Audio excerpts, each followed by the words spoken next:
Assalamualaikum warahmatullahi wabarakatuh. Hello everyone, my name is Sani Nuraini, student from Islamic Religious Education Study Program at Al-Falah Islamic High School. In this video, I will explain a little about adjective clause, adverb clause, noun clause, and the difference between the three. Untuk penjelasan yang pertama, yaitu tentang adjective clause. Adjective clause adalah definite clause yang berfungsi sebagai adjektif, kata sifat, atau menerangkan kata benda. Klausa ini menjelaskan atau memberikan informasi tentang kata benda yang terdapat dalam klausa utama. Misalnya, he gave the money to the man who had done the work. Klausa utama dari kalimat ini adalah he gave the money to the man.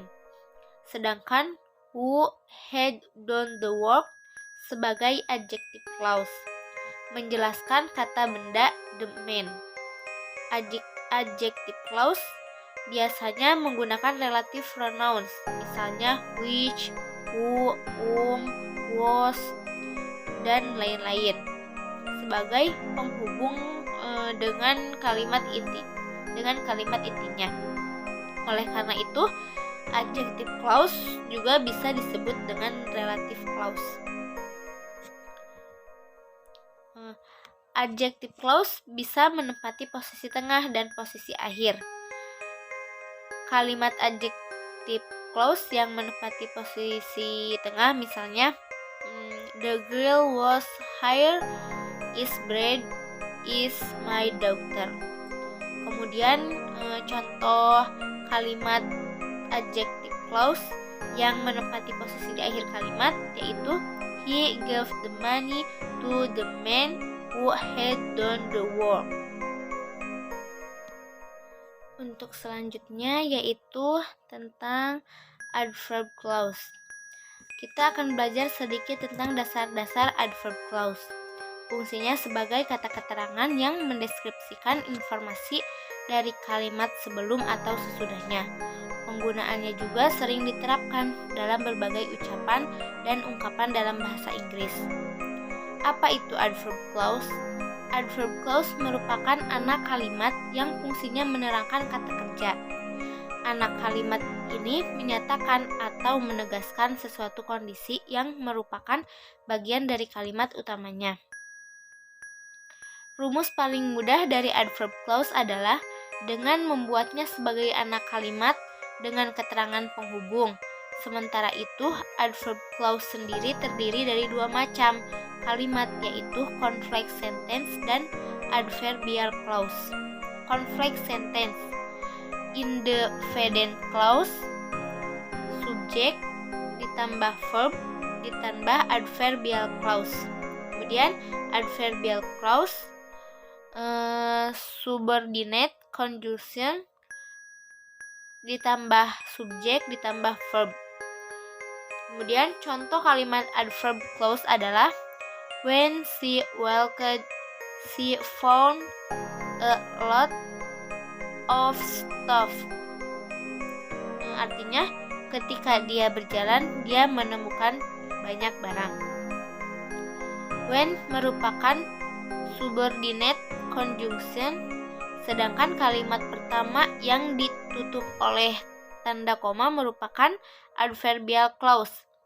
Yang menjadi indefinite clause adalah kalimat terakhir. Dari rumus di atas, adverb clause selalu melengkapi kalimat indefinite yang artinya digunakan sebagai penjelas. Sedangkan pada adverbial clause diawali dengan subordinate conjunction. Rumus di atas akan mempermudah praktek menggunakan dan penerapan kata keterangan dalam sebuah anak kalimat dengan konteks berbeda-beda. Selanjutnya kita pelajari beberapa jenis dari penggunaannya berdasarkan fungsi indikator penggunaan adverb clause dalam kalimat. Jenis-jenis dari adverb clause yaitu yang pertama clause of time. Fungsinya untuk menunjukkan waktu. Kata penghubungnya yaitu before, after, later, dan lain sebagainya. Contohnya, please put the book before you go out. Tolong letakkan bukunya sebelum kamu pergi. Kemudian yang kedua, clause of place. Fungsinya untuk menunjukkan tempat. Kata penghubungnya yaitu wherever, anywhere, nowhere, where, dan lain sebagainya. Contohnya, they will sleep wherever they find an empty spot.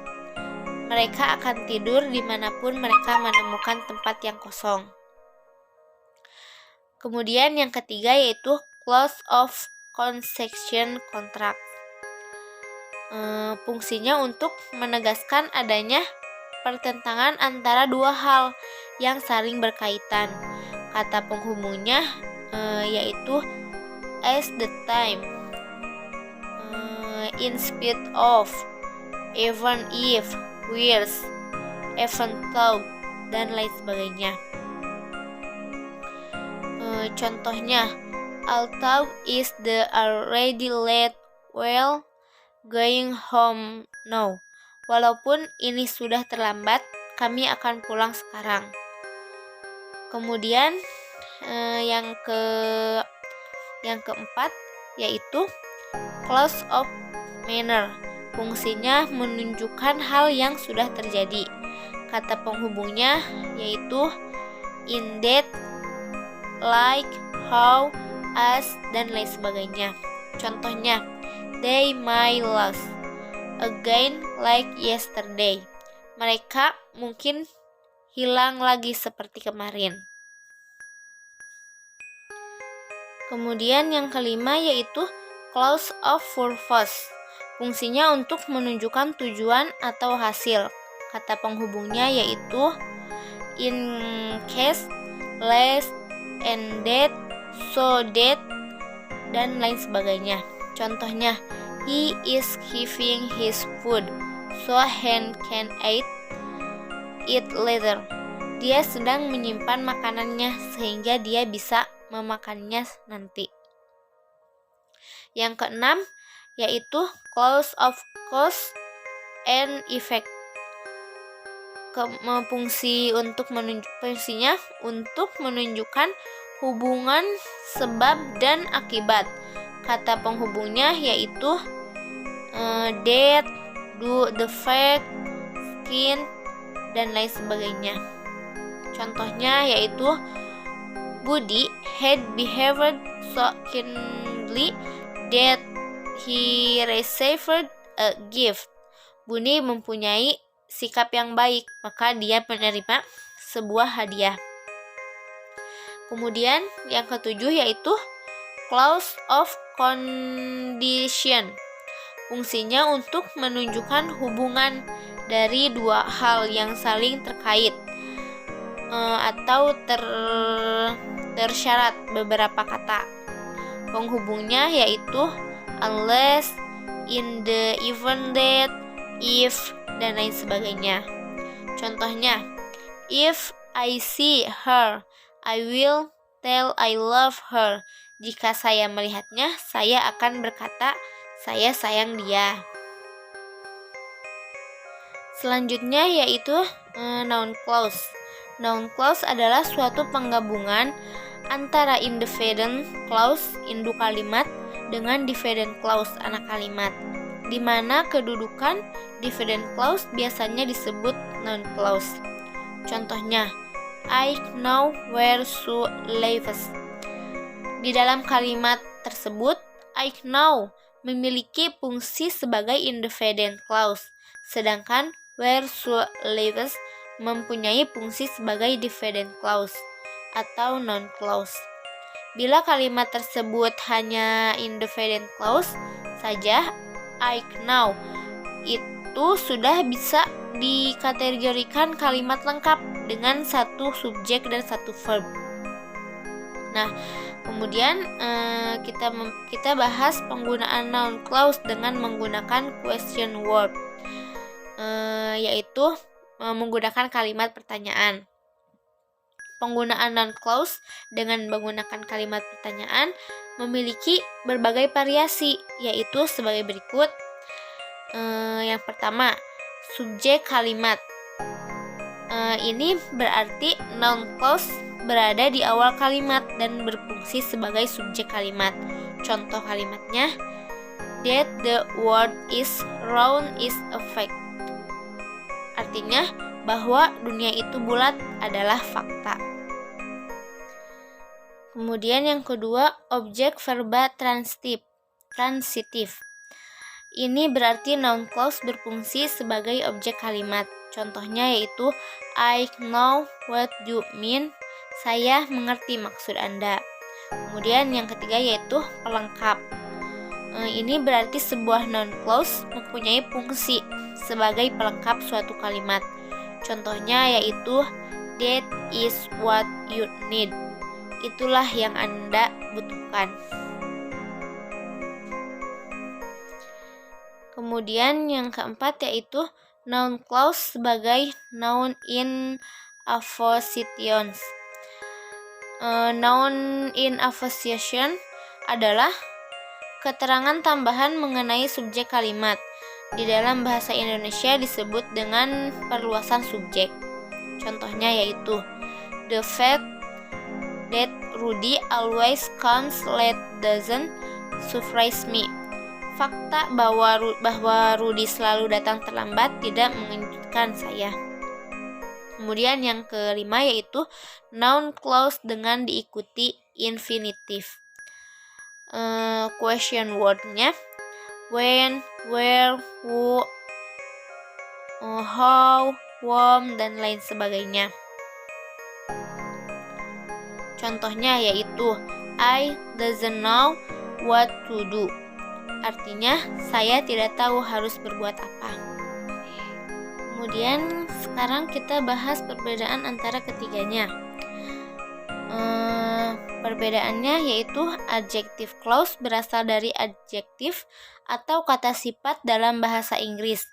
Adjective clause sendiri biasanya diawali dengan beberapa kata dalam bahasa Inggris seperti who, what, which, that, was, where. Contohnya, a girl who wear a dress is my old friend. Seorang gadis yang menggunakan sebuah gaun adalah teman lamaku. Kemudian, adverb atau adverbial clause merupakan bentuk adverb dalam bahasa Inggris yang berfungsi untuk menjelaskan verb kata kerja ataupun adjektif kata sifat dalam bahasa Inggris. Sedangkan adverb clause sendiri terdiri dari subordinate conjunction seperti when, after, because, though, dan lain sebagainya. Contohnya, I was sleeping when he called me. Aku sedang tidur ketika dia menelponku. Kemudian noun clause.